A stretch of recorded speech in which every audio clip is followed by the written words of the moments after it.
Hello everyone and welcome to the latest episode of SUGTalks. I'm Craig Dale, your host, and together with our special guest we'll take a deep dive into the topics, challenges and opportunities facing SAP users today. Please make sure you do subscribe so you don't miss any of our future episodes. I'm delighted to be joined today by Costa Petrosellini, SAP Technical Services Manager at Dunelm and also the new UKISUG Vice Chair. So welcome, Costa. Thank you, Greg. Nice to see you again. Very good to see you too.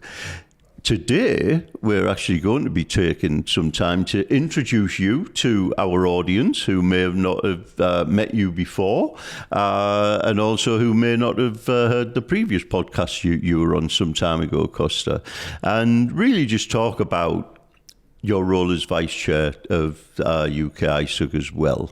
And just before we get into that, I'd just like to ask you, what's your favourite beverage to relax with after a long day? There's such a question. It's perfect. Love it. After a long day, and when I allow myself to, definitely is a nice, good bottle of wine. Particularly, I'll go a soft spot for some Sicilian wine. That is named Nero d'Avola. That is a black red. Sicily is such a great place. Probably is one of the less touristy place, and with so much culture, so much to see. The sea is fantastic. But I've been there quite a number of times, and Nero d'Avola is particularly on the top of my list. One thing I will say about Nero d'Avola, as I would say it, which is wrong, of course, because you've just corrected me, is I've never had a bad bottle. Yep. It's always, if I see it on a menu, I've got to go for it because I always say I've never had a bad bottle. I agree. Totally agree. Absolutely. So yeah, totally agree. So it's anyway. During the weekends and during the special occasions, there is always a bottle of Nero d'Avola on my table, and that's a proper luxury, and that's the answer. Oh, fantastic! Thank you for that. I mean, I must admit, I do like a drop of red wine myself, and Italian is one of my favourite kind of wines. As you mentioned, Sicilian Nero d'Avola, but I went on holiday to the Puglia region. And we went to a vineyard, some fantastic wines out there. So that's just a nod to your Italian heritage there, Costa. But mine is a cup of Yorkshire tea. I'm sorry to be boring, but a cup of Yorkshire tea. It eases all the troubles away. It can cure all ailments as well, I think my mum once said. Absolutely, I totally recognize that. I agree, indeed. And it definitely is very, very high on my list as well. Oh, fantastic. Well, enough of wine and tea. So you've been a member of UKISUG for many years now, well over a decade. So for the benefit of those members who've not met you before, could you start us off with just sharing some background about yourself and your SAP experience? Our listeners might notice that I don't have a British accent. So moved to the UK about 30 years ago, married with my better half about 26 years ago. We got one child, our wonder boy, living in rural Lincolnshire, where life definitely is flat and there is no much. So, but it's a great place to live. Love traveling. I've been traveling many places around the world. As just mentioned, love good food and good wine, and passionate about Ferrari. So I've been working all my professional life in IT and the last 20 years in SAP. I've been blessed, so to speak, with 5 or 6 SAP implementation along the way, with all the good and bad and ugly stories that many people like me went through. Went through SAP upgrades, various SAP projects, and work in large organizations mostly leading technical teams, but also as an SAP Center of Excellence Manager that exposed me to the functional side of SAP. So I've been a little bit all over in terms of roles, SAP, and so on and so forth. Now working at Dunelm, as you said, SAP Technical Manager. Really enjoyed that. Great place to work for. And the last bit is I joined the SAP user group 15 years ago. Scary. And involved in different groups that I'm sure we're gonna touch later on. Elected as a board member, director board member by our members, and I probably this is the first time that I got the opportunity to say thank you to everybody that actually elected me and vote for me at the time. It meant a lot, and it's really, really appreciated. Yeah, fantastic. So what made you join the user group initially? I was on a dinner at in Liverpool with an SAP partners, and by pure coincidence, I sat next to Paul Cooper, and basically having a drink before dinner. And I don't remember if he just came back or he was going to Vietnam. At the time, I was going there for work every 3 months or something like that. Anyway, I love traveling. So basically, we're there having a good chin wag about Vietnam, the great things, and all the stuff that is worth going visiting and everything else. Anyway, great dinner, and I left Paul and.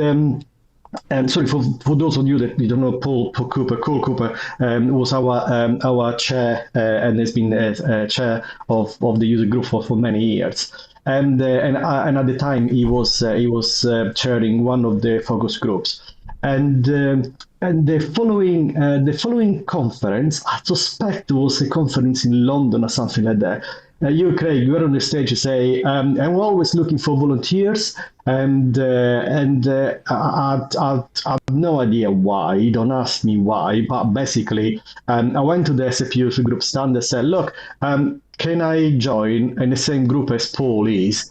I didn't talk with my line manager at the time. I didn't know what it entailed. I didn't have no idea what it was, but it really felt the right things to do, and basically. From there on, it's just started. So, and I encourage everybody that if they feel in a sort of mood and a sort of feeling to pick up the opportunity, to pick up the occasion, because if it feels right, very often it is right. Oh, fantastic. I'm going to guess then that was probably our implementation support group at the time. Yes, exactly. Paul was in the LM group. That was my group, and at the beginning, and he was fitting me very nicely because I was leading technical teams for the SAP implementation, so it was exactly in the place where I should have been, and very relevant to my job, to my development, and everything else. So it was the perfect place to start my journey with the user group. Oh, fantastic! What benefits, I suppose, have you seen and felt from both, I suppose, a professional basis and also from a personal side from being a member of UKISUG?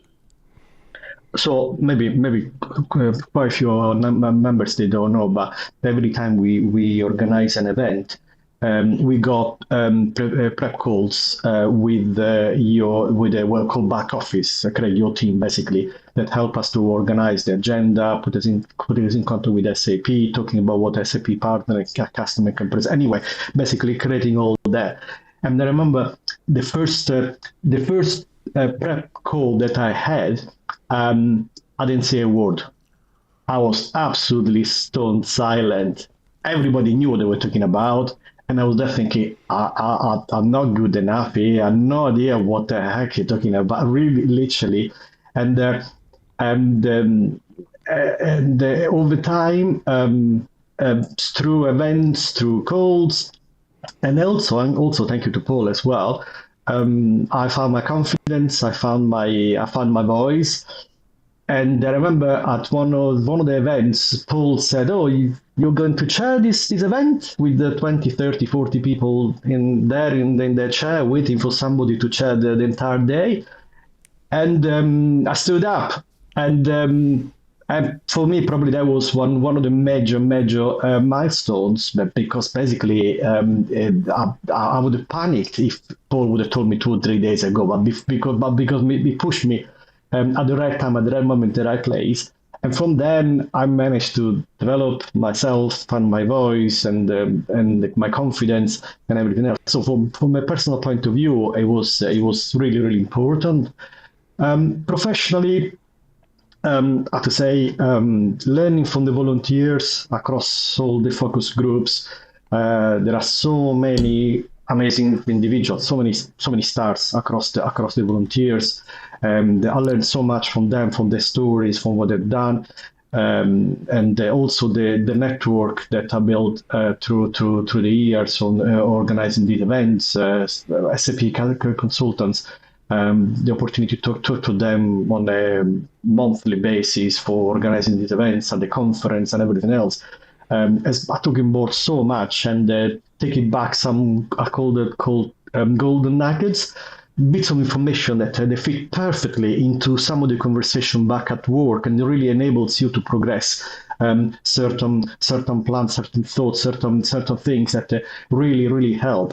Occasionally you got a wow moment, the big things, you think, that's going to resolve your big issue, but more often, you got these what I call golden nuggets that really help you to progress.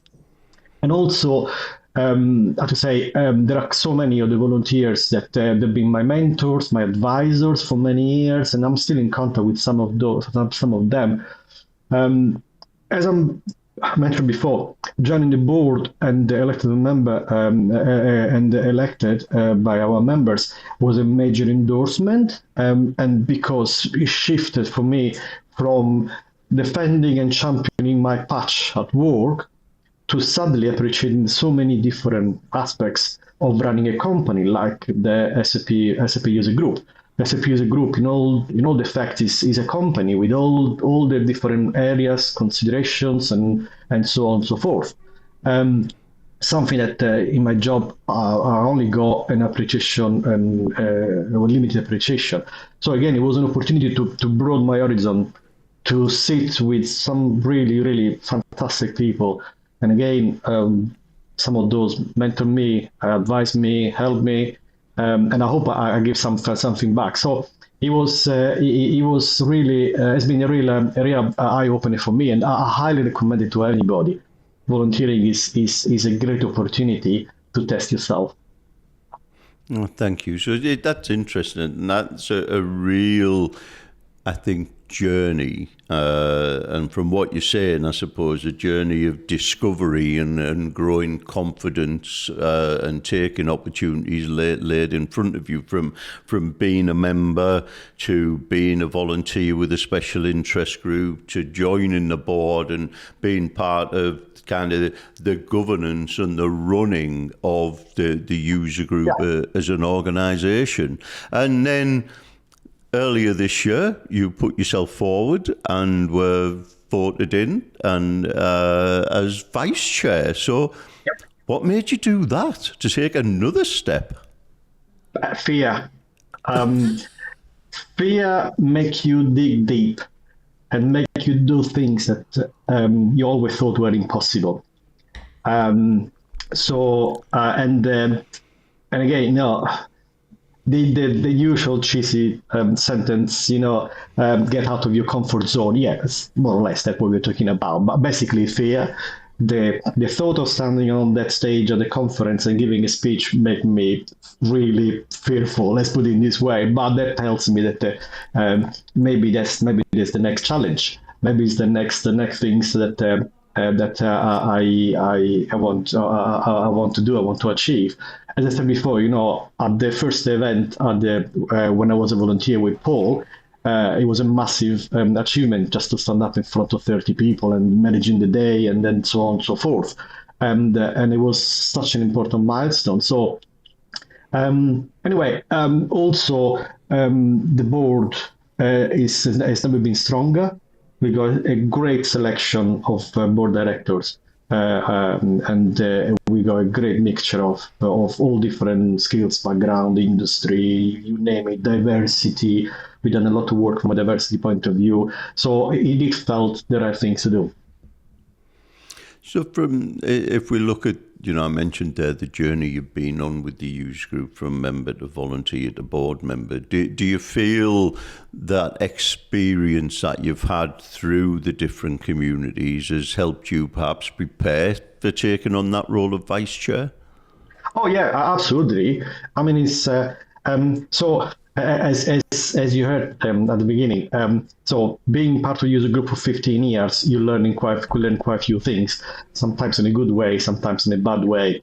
And being part of the user group also, basically, you make a lot of contacts, you make a lot of networks, and one of the things that now when I go to the to our conference, it feels like more like a friend reunion.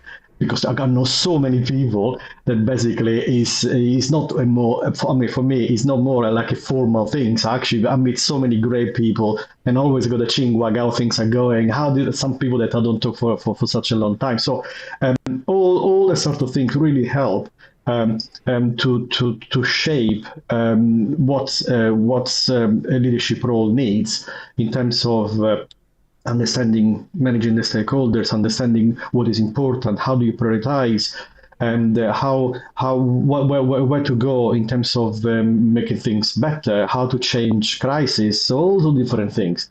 And but for the same token, on the spending so many times on as a chair, of the ALM, co-chair of the ALM, and subsequently as an enterprise architect. Focus group as well, make you realize, where is the engine room. So basically, your team, Craig, I consider the engine room of the entire organization. They make things possible. They organize things. They join the dot, and people like myself step in and basically provide the sort of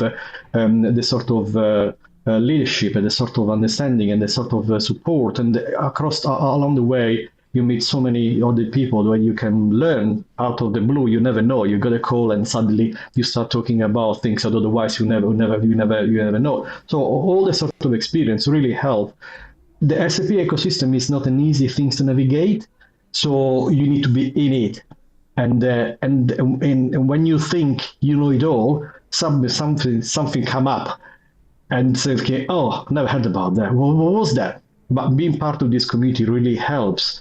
Through so many different channels, through the website where we go, basically now you got the chats, through the preparation of the calls during the events and so on and so forth. And there is so much knowledge that keep up to date with the ever-changing SAP ecosystem. Well, thank you. We know our community, but we don't know yours yet. Why not share the benefits of your UKISUG membership with those who don't know about us? The UKISUG referral scheme rewards you for helping to grow and develop our community. You can check out the link in the description to find out more about how you can get involved. Terms and conditions apply. We hope you enjoy the rest of the podcast. From the perspective of being vice chair, obviously you mentioned that the next logical step would be to step into the chair position. Do you have any specific goals or aspirations for you as vice chair of UKISUG? Yeah, that's so. As a board, recently we have started working on a new strategy. And we make some very clear choices in order to remain and continue to be more relevant to our members, increasing engagement, driving adoption, and so on and so forth. Now, as a vice chair, I got the opportunity to support our chair, Connor, into this journey, and the rest of the board to translate all these choices into reality. And we already very actively got access to sessions and meetings that otherwise did not have before. And this is a great learning. It's a great way to help and support and make sure that basically we continue to grow. my personal aspiration that the SAP user group has got the potential and has got the strength to grow in terms of numbers, both numbers of people that they got membership with user group, but also number of companies. There is no reason why not. And and we got all the strength, all the skills, the knowledge, the understanding, and the opportunity is there. So and that's basically what I would like to see.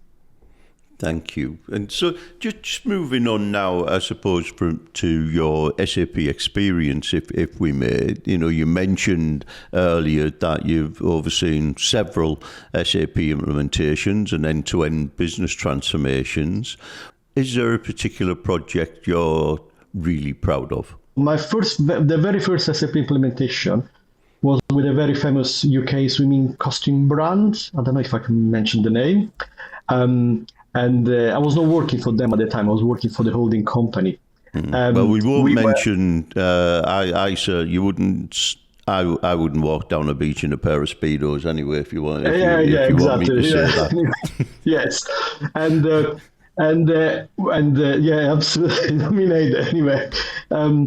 We were at the time. We were so naive. You're talking early 2000. We were so naive about SAP. We had no clue what an SAP system was. We were running a very bespoke system, and we had to move brand by brand to the SAP system, part of this holding company.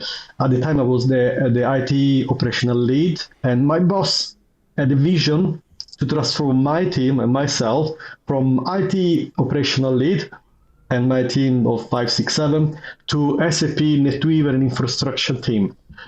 That was a heck of a vision, believe me. And at the time, again, I had no idea what it meant. We did have the support, for those of you that can remember, of Sun Microsystem. Doesn't exist anymore. So we're talking quite some time ago. And I was part of the project management team responsible for, again, all the SAP technical area, infrastructure, and all those different things. Anyway, there were a couple of very, very two tough years, as you can imagine, starting from nothing and everything else. We were told horror stories of companies going live with SAP and going live and lorries stuck in front of the warehouse, unable to issue invoices, not able to take payments, and then so on and so forth. So few days before going live, we were all given a T-shirt where it was written project team very clearly, so we were very visible, and we had shift 24 hours shift back and forward to cover everywhere, anywhere. And when we went live, basically we had to walk around to make sure that we were visible, so capture any issues and capture it very quickly, so we're able to resolve quickly.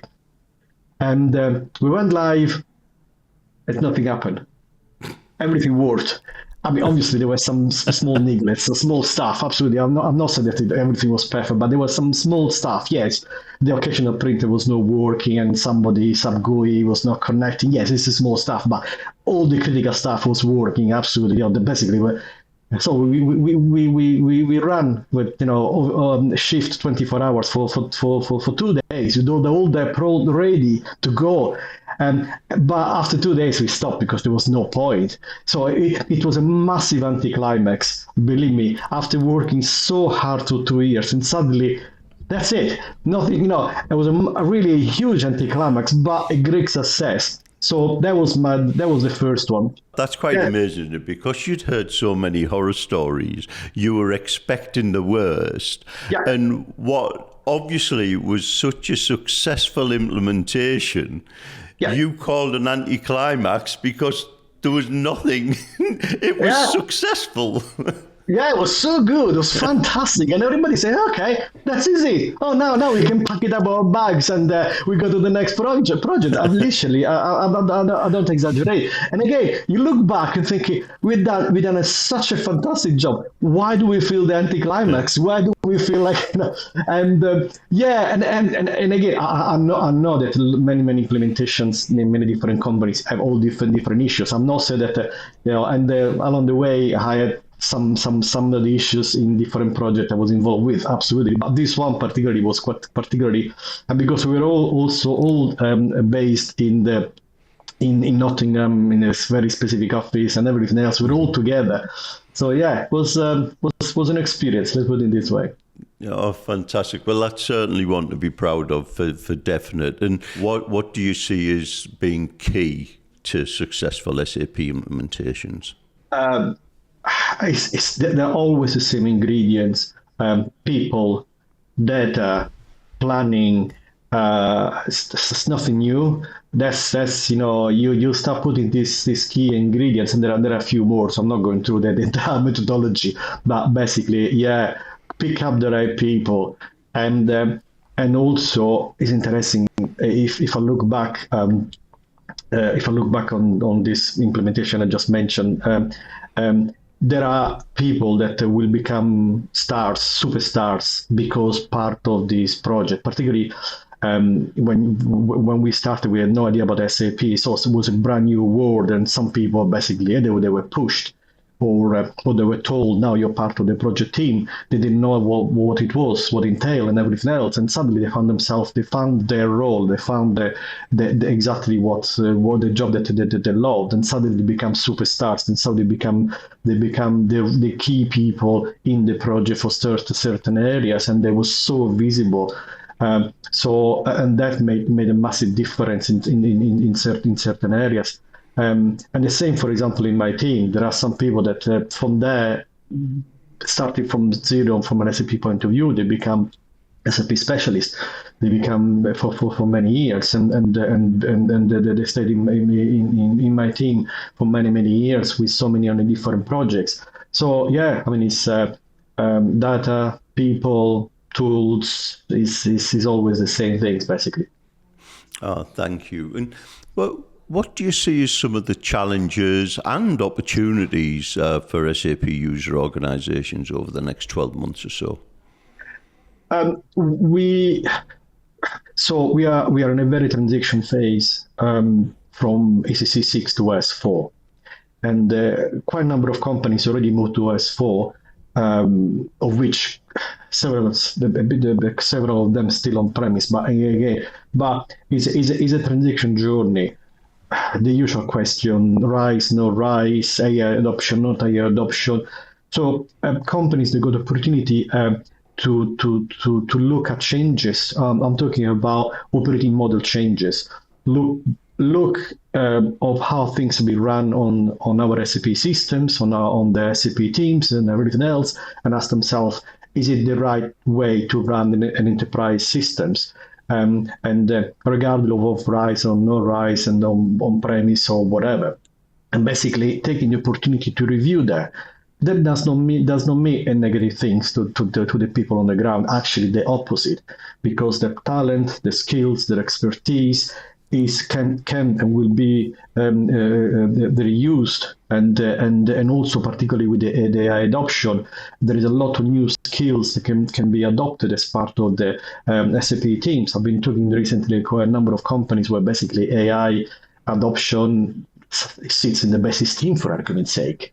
That amazed me, but make me think, why not? What's the problem on doing that?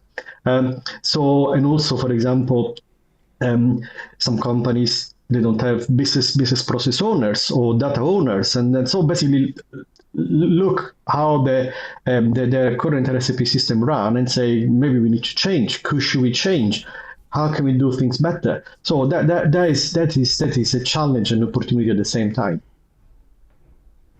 Oh, thank you. And so you've mentioned people a number of times being at the centre of all of this and the key to success in a lot of scenarios. And what would your advice be to someone that's considering working in the SAP world? It's a very exciting time to join the SAPs. With all the things that they're coming out, all the AI adoption, the software as a service that evolve all the time, and also University more and more they go SAP in their curriculum. That is great. And my advice is get stacking. Make a start somewhere. It doesn't matter if you know exactly 100% what you're interested in, what you like, but make a start, because if you're good, you roll your sleeve up, and with a bit of luck, the great opportunity will arrive. And SAP is a great ecosystem that basically covers so many different areas. So the important thing is starting from somewhere. Does not have to be perfect. Doesn't have to be exactly what you're looking for, but is an ecosystem that is able to cover so many different areas that at some point you will get the perfect job, the perfect things, and you'll find your vocation in this particular area. Thanks. And from your perspective, how important is collaboration between customer organisations such as yourselves, Dunelm, and the technology providers, if you like, SAP and so forth? Critical. One word is absolutely critical. But the key point is collaboration is based on trust. And I'm not saying for a minute that our account manager don't have our trust. I'm talking generically, okay? But you collaborate with people that you trust. So trust is hard to build, and you can lose in a flash. But the reality is the rewards are great, and the account manager is the face of SAP to many customers. They can get a lot of great brownie points if the account manager can support the customers in a different way, not just of selling products, but in terms of help them when the things get difficult, to get in contact with the right people in the SAP organization, to help to address some of the questions, all different areas. So again, the account manager is the door to the sort of the collaboration, and if they manage to build the trust, collaboration is easy. It will come, but it's so important. It's really, and I got so many great stories with people talking to me about the account managers, but also some of the horrible stories. But it's like everywhere. So yeah, I mean, it's trust is a key word. Thank you. So, looking ahead towards the end of the year, as I can't believe we're at the end of October already, going into November when we're recording this. In any case, and so you'll be attending UKISUG Connect end of November, beginning of December. Is there anything on the conference agenda that you'd like to highlight that you're looking forward to? Yes. My advice is at the conference, anybody attending the conference, there is an enormous amount of skills, experience, lesson learned, you name it, anything that float your boats, and any questions that you got, somebody somewhere there at the conference has got the answer you're looking for.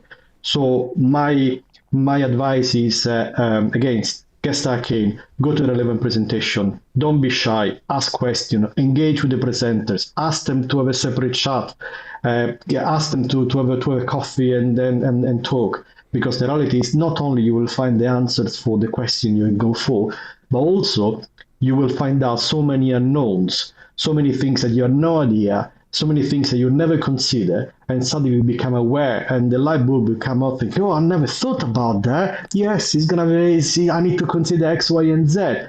And that only came out when you with this sort of chat with the SAP customers, with your peers, with the SAP partners, and so on and so forth.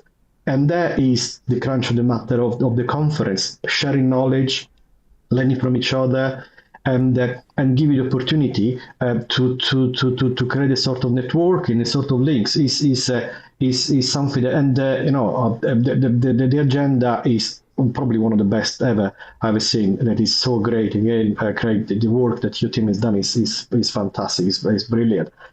My personal list is on the Sunday afternoon workshops. They look particularly good. On my list, there is the security wall with the Lego bricks. Really looking forward to go there. There are a couple of sessions about Jules. And again, really interested about that. And again, as I mentioned before, there is a session about a workshop about business data cloud. As I mentioned before, data is a critical element. So definitely, I'm going to go on these ones. Thank you. And interesting what you said there, and it ties back quite a lot, I think, to what you mentioned earlier, right at the beginning of our discussion, and that's kind of putting yourself in a position to access and make sure you get the opportunity to take those golden nuggets. You mentioned the golden nuggets earlier on, and you mentioned those light bulb moments that you get from engaging. And that's, like you say, get stuck in, get yourself there, attend the sessions, talk to customers, talk to partners, talk to SAP, and those moments will come.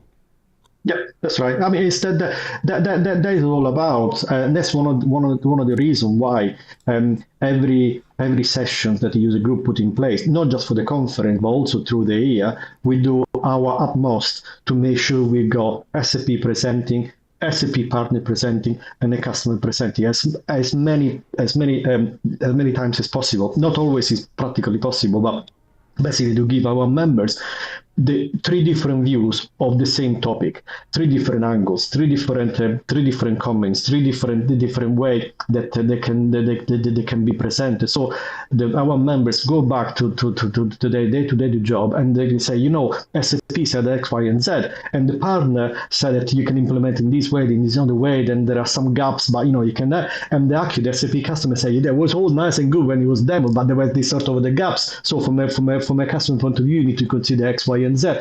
And as a delegate, enrich you so much that you don't have just a message to tell your boss or to your leadership team. You got a plethora of different angles. They're able to provide a very rich message.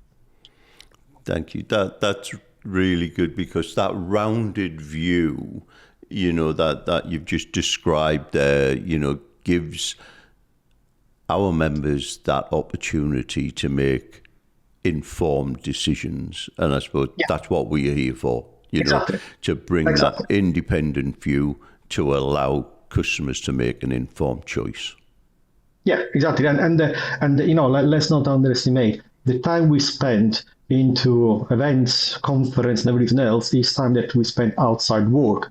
Critical, absolutely important, but our employers, they're looking for a return on investment, so to speak. That's and what I just described before as is the return on investment, is a sort of message, the sort of light bulb moment, and golden nuggets, and everything else that you don't find them on a website. You don't find them on a manual. You only found them when you listen to presenters, when you have a chat with an SAP partner, when you talk with an SAP customers, and that is a sort of key elements, specific piece of information that helps you to make critical decisions.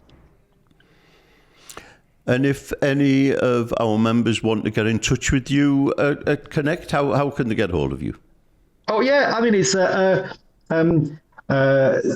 think on the app there is a message chat, if I remember correctly. So obviously contact me there.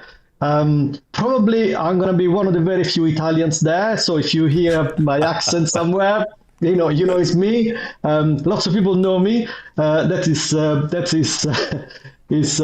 partially because obviously I've been around so long. But yeah, absolutely. If you wanna chat, anybody, I'm more than happy to talk and meet and share stories and anything. Costa, thank you. Thank you so much for joining us today, and for your time and for your insights. I really do appreciate it. Thank you. Pleasure, absolutely. And thank you for listening. We hope you enjoyed the conversation and found it valuable. Please make sure you do hit that subscribe button so you don't miss any of our future episodes.